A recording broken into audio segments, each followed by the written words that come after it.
RTI यानी right to information को हिंदी में सूचना का अधिकार कहा जाता है। सूचना का अधिकार अधिनियम यानी कि आरटीआई एक्ट 2005 के तहत वो राइट्स दिए गए हैं जो कि एक तरह से कॉमन पीपल को पावरफुल बनाते हैं। इस एक्ट के तहत कोई भी कॉमन पीपल किसी भी गवर्नमेंट डिपार्टमेंट से किसी भी तरह की इंफॉर्मेशन मांग सकता है। हर एक नागरिक टैक्स का भुगतान करता है, इसलिए उसका ये पूरा अधिकार है कि वो इस बात को जाने कि उसके द्वारा पे किया गया टैक्स इस्तेमाल कैसे किया जा रहा है। इसलिए आरटीआई एक्ट के तहत हर एक नागरिक को सरकार से सवाल करने की छूट दी गई है। आरटीआई ने आम लोगों को मजबूत और जागरूक बनाने में बड़ी भूमिका निभाई है। जम्मू कश्मीर को छोड़कर ये कानून देश के सभी हिस्सों में लागू है।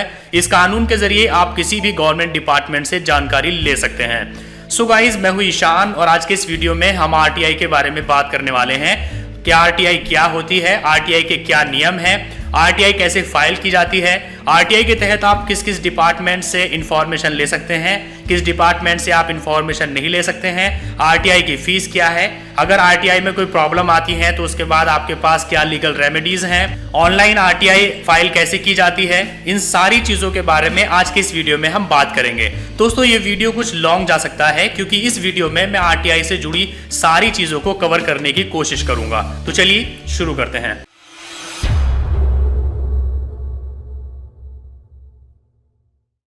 सबसे पहले हम बात करते हैं राइट टू इंफॉर्मेशन के रूल्स क्या हैं।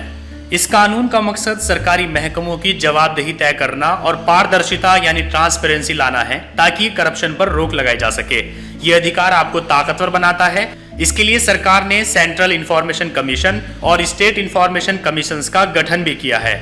रूल नंबर 1, सूचना का अधिकार अधिनियम 2005 के अनुसार ऐसी जानकारी जिसे संसद या विधानमंडल सदस्यों को देने से इनकार नहीं किया जा सकता, उसे किसी आम आदमी को देने से भी इनकार नहीं किया जा सकता।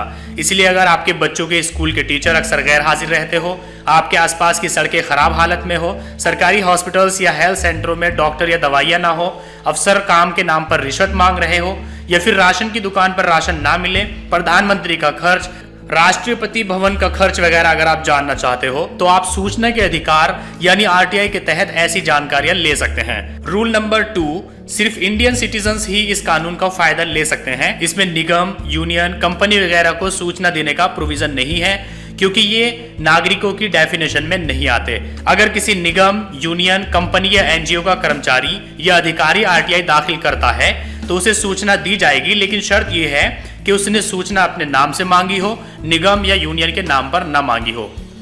रूल नंबर 3, हर सरकारी महकमे में एक या ज्यादा अधिकारियों को जन सूचना अधिकारी यानी पब्लिक इंफॉर्मेशन ऑफिसर यानी पीआईओ के रूप में अपॉइंट करना जरूरी है।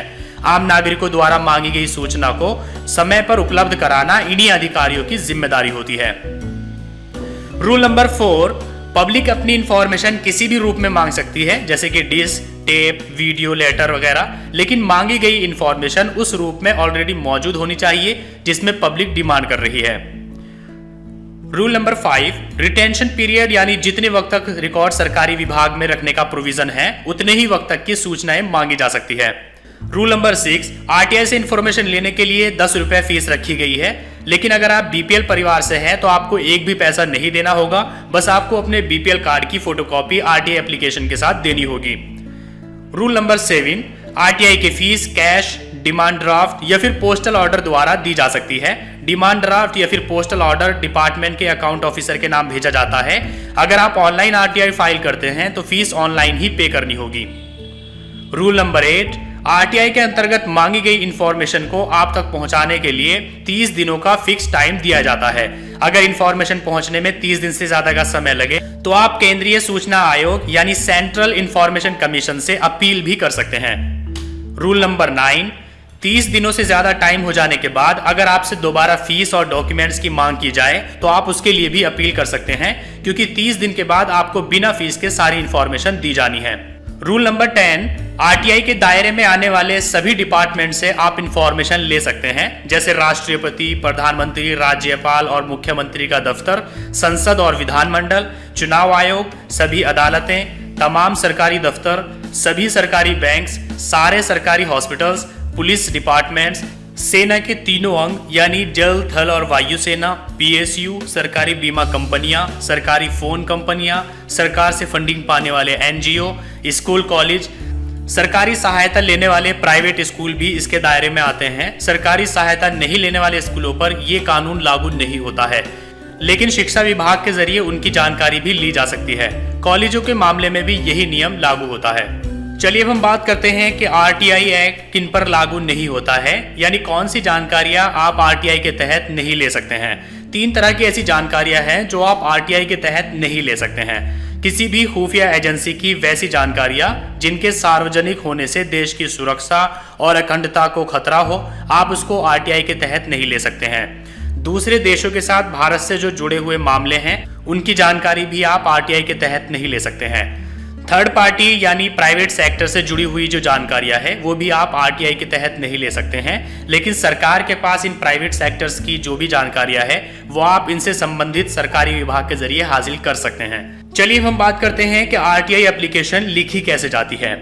सूचना पाने के लिए कोई भी तय परफॉर्मा नहीं है। सादे कागज पर हाथ से लिखकर या फिर टाइप कराकर 10 रुपए की तय फीस के साथ अपनी एप्लीकेशन संबंधित अधिकारी के पास किसी भी रूप में खुद या फिर डाक के द्वारा आप जमा कर सकते हैं, या फिर आप ऑनलाइन भी आरटीआई फाइल कर सकते हैं। आप हिंदी, इंग्लिश या फिर किसी भी लोकल लैंग्वेज में एप्लीकेशन दे सकते हैं। एप्लीकेशन में आपको लिखना चाहिए कि आपको क्या सूचना चाहिए और कितने टाइम पीरियड की सूचना चाहिए।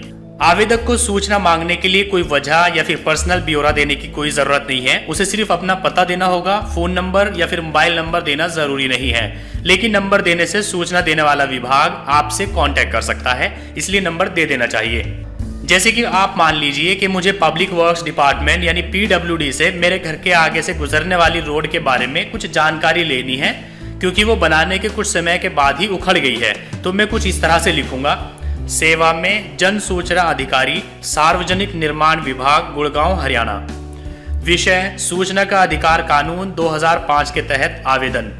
महोदय, सेक्टर 32 में मदर डेयरी के सामने से गुजरने वाली 850 मीटर की रोड के बारे में ये जानकारी दे कि इस रोड के निर्माण में कितना खर्चा विभाग के द्वारा किया गया है, रोड के निर्माण और रखरखाव के लिए किन शर्तों पर ठेकेदार को चुना गया है, सड़क के निर्माण के लिए निर्माण सामग्री यानी कंस्ट्रक्शन के लिए कंस्ट्रक्शन मटेरियल को किन मानकों पर खरीदा गया और किस कंपनी से खरीदा गया, सड़क निर्माण के कुछ समय के बाद ही उखड़ गई है तो इसके पीछे का क्या कारण है जो स्पष्ट किया जा सकता है, और अगर निर्माण में घटिया सामग्री का उपयोग हुआ है तो दोषी लोगों पर कार्यवाही की जाने की क्या समय सीमा है।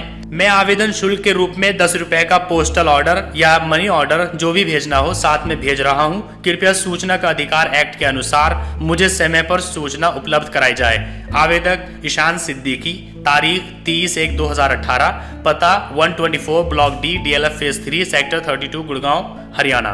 तो इस तरह से आपको ये आरटीआई के लिए एप्लीकेशन लिखनी है। चलिए अब बात करते हैं कि आरटीआई के तहत इंफॉर्मेशन देने से कब इनकार किया जा सकता है।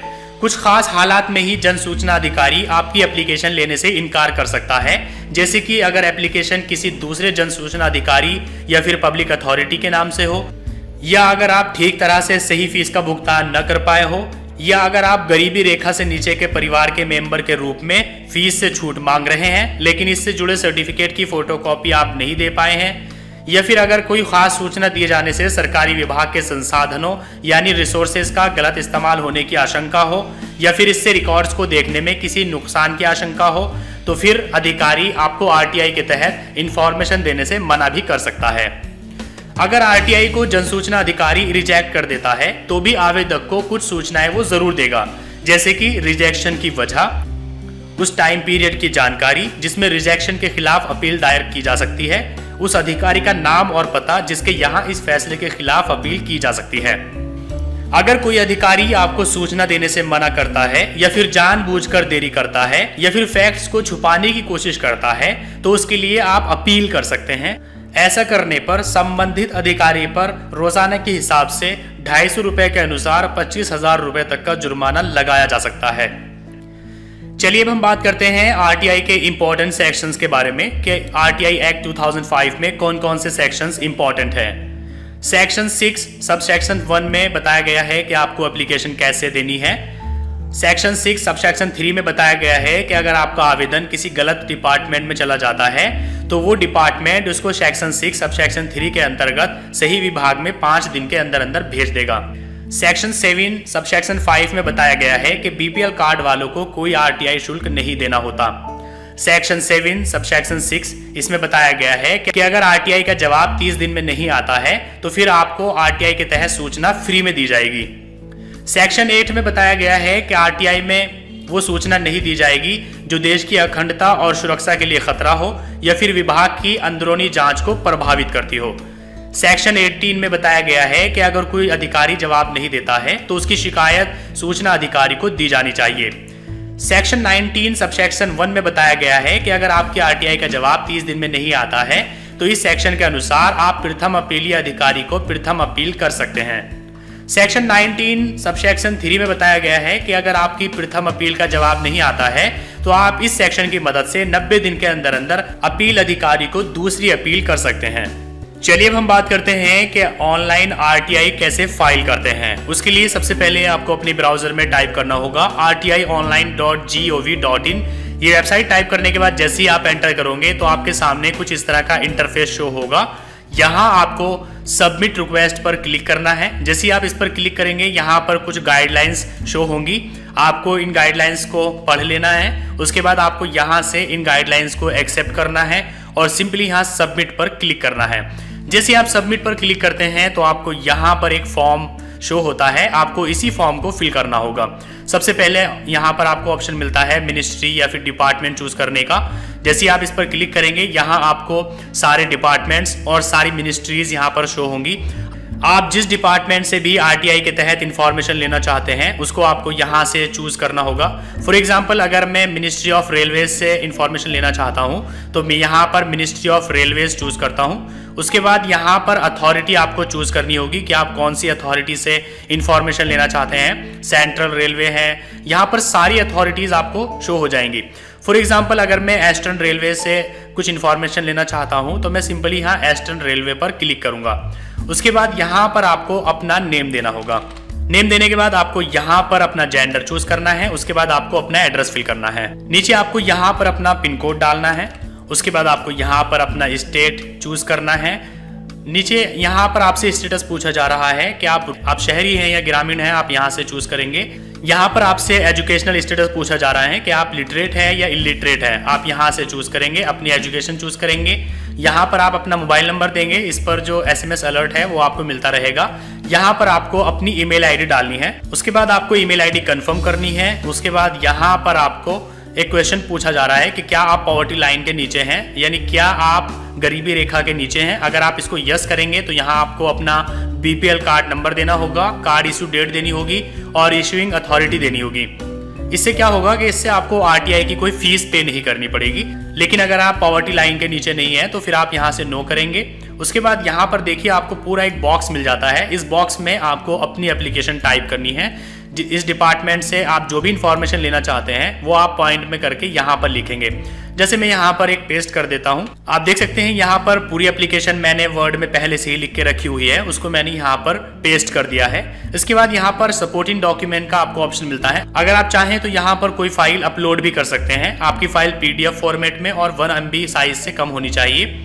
यहाँ पर उसके बाद आपको कैप्चा कोड फिल करना है और सिंपली आपको मेक पेमेंट पर क्लिक कर देना है। जैसे आप मेक पेमेंट पर क्लिक करते हैं तो यहाँ पर आपको पेमेंट का ऑप्शन मिलता है। आप इंटरनेट बैंकिंग के थ्रू भी यहाँ पर पेमेंट कर सकते हैं और आप क्रेडिट और डेबिट कार्ड के थ्रू भी यहाँ पेमेंट कर सकते हैं। आपको सिर्फ 10 रुपये पे करने होंगे। आप जैसे भी चाहें वैसे आप यहाँ पे कर सकते हैं। फॉर एग्जाम्पल अगर आपके पास कोई क्रेडिट डेबिट कार्ड या ATM कार्ड है तो आप सिंपली इसको चूज करेंगे। यहाँ पर आपको पे पर क्लिक करना है। जैसे आप पे पर क्लिक करेंगे तो यहाँ आपको अपना कार्ड टाइप चूज करना है। क्या आपके पास रुपए कार्ड है, मास्टर कार्ड है, वीज़ा कार्ड है, यहाँ से आप ये चूज करेंगे। अपना कार्ड नंबर डालेंगे, एक्सपायरी डेट डालेंगे, यहाँ से CVV नंबर डालेंगे, अपना जो कार्ड के ऊपर नाम है वो डालेंगे। यहाँ पर आप देख सकते हैं कि 10 रुपये का पेमेंट होगा। यहाँ आपको ये कैप्चा कोड फिल करके पे पर क्लिक कर देना है। जैसे आप पे पर क्लिक करेंगे यहाँ पर एक OTP आएगा, आपको वो OTP डालना है और आपका पेमेंट सक्सेसफुल हो जाएगा। पेमेंट सक्सेसफुल होने के बाद ही आपके पास एक SMS आ जाएगा कि जो आपकी RTI एप्लीकेशन है वो सक्सेसफुली फाइल हो चुकी है। उसके बाद 30 दिन के अंदर अंदर आपको उससे जुड़ी हुई इंफॉर्मेशन दे दी जाएगी। अगर 30 दिन के अंदर अंदर वो इंफॉर्मेशन आपको नहीं दी जाती है तो फिर आपको फ्री में सारी इंफॉर्मेशन प्रोवाइड की जाएगी, जिसके लिए आप फर्स्ट अपील और सेकंड अपील कर सकते हैं। चलिए अब बात करते हैं अपील के अधिकार के बारे में। यानी अगर आपकी आरटीआई की एप्लीकेशन रिजेक्ट हो जाती है तो फिर आपको कहां और कैसे अपील करना है। अगर एप्लीकेंट को तय समय सीमा में सूचना मुहैया नहीं कराई जाती है या फिर जो सूचना दी गई है उससे वो सेटिस्फाइड नहीं है तो वो प्रथम अपीलीय अधिकारी के सामने अपील कर सकता है। पीआईओ की तरह प्रथम अपीलीय अधिकारी भी उसी विभाग में बैठता है जिससे संबंधित जानकारी आपको चाहिए। प्रथम अपील के लिए कोई फीस नहीं देनी होती है। अपनी एप्लीकेशन के साथ जनसूचना अधिकारी के जवाब और अपनी पहली एप्लीकेशन के साथ साथ ही एप्लीकेशन से जुड़े दूसरे डॉक्यूमेंट्स को आपको अटैच करना होता है। ऐसी अपील सूचना उपलब्ध कराए जाने की समय सीमा के खत्म होने या फिर जन सूचना अधिकारी का जवाब मिलने की तारीख से 30 दिन के अंदर अंदर की जा सकती है। अपीलीय अधिकारी को अपील मिलने के 30 दिन के अंदर अंदर या खास मामलों में 45 दिन के अंदर अंदर अपील का निपटान करना जरूरी होता है। चलिए बात करते हैं कि अगर आपकी पहली अपील पर कोई सुनवाई नहीं होती है तो आपको दूसरी अपील कब और कहां करनी है। अगर आपको पहली अपील दाखिल करने के 45 दिन के अंदर अंदर कोई जवाब नहीं मिलता है या फिर जो जवाब मिला है उससे आप सेटिस्फाइड नहीं है तो आप 45 दिन के अंदर अंदर राज्य सरकार की पब्लिक अथॉरिटी के लिए उस राज्य के स्टेट इंफॉर्मेशन कमीशन से या फिर केंद्रीय प्राधिकरण के लिए सेंट्रल इंफॉर्मेशन कमीशन के पास दूसरी अपील आप दाखिल कर सकते हैं। दिल्ली के लोग दूसरी अपील सीधे सेंट्रल इंफॉर्मेशन कमीशन में ही कर सकते हैं। सो गाइस, आज की इस वीडियो में आपने जाना कि आरटीआई क्या होती है, आरटीआई के रूल्स क्या हैं, आरटीआई कैसे फाइल की जाती है, आरटीआई की फीस क्या है, अगर आरटीआई के तहत आपको इन्फॉर्मेशन नहीं मिलती है तो आप क्या कर सकते हैं, ऑनलाइन आरटीआई कैसे फाइल की जाती है। तो ये सारी चीजें आज के इस वीडियो में आपने जानी है। अगर आपकी वीडियो पसंद आया है तो उसको लाइक करिए, अपने फ्रेंड्स के साथ शेयर करिए और अगर आपके मन में कोई क्वेश्चन है तो आप नीचे कमेंट करके पूछ सकते हैं।